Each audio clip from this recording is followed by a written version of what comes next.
My first trade of Monday was on the pound USD. It was a break of the previous day's low and a sideways consolidation. The trade ended up going long. Was able to take all the way to the high of the current day. I switched my eyes over to the DJ30 that looked like it was going long. When I tried to enter, it went out for a little bit before reversing and taking me out. So after that, I decided to move my eyes to the S&P, looking like it was going to be reversing. I tried to get an entry, but unfortunately put a stop loss a little bit too tight, and it stopped me almost immediately after triggering me in. On Tuesday, my attention was primarily on the indexes, especially the S&P. After trading in my direction for a little bit, it reversed and stopped me out with a loss. A better trade would have probably been on the Russell. The gold had closed and breakout. It was moving sideways the entire day. Once I found an entry in the breakout of that sideways consolidation, I was looking to aim for the low of the previous day. Ended up reversing and taking me out with a loss. The Russell had a pretty good trade. Similar idea, a closing breakout that ended up moving a little bit sideways, but it pumped and then decided to dump for the entire day. Gold looked the best to me. It had broken out of the previous day's high and decided to sell very strongly.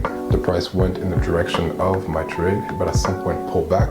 I decided to cut the trade and leave with some profits. I hopped back into the trade, hold it up until the point where I had initially put my take profit. The reason I cut the trade early was because I was down for the week and I was looking to be able to at least get back to break even. The NASDAQ that looks like it's setting itself up to be able to go short. After going in my direction a little bit, I decided to walk away from my screen to be able to let it play out so that I don't get in the way of the trade. The price decides to strongly reverse and stops me out, taking out the majority of the profit that I'd made for that day. Perhaps I should have been a bit more attentive on the situation instead of leaving completely. It is what it is. I left the day with a little bit of my profit and focus on the following day. The Friday continued the pattern of the week, not giving me any clear signals. On top of that, I was also trading a little bit scared, seeing that I was down for the week. I saw an opportunity to go short on the Russell that did not end up going very far.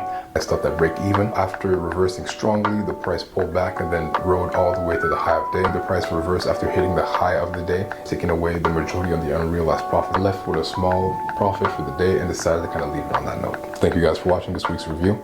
I'll see you next week.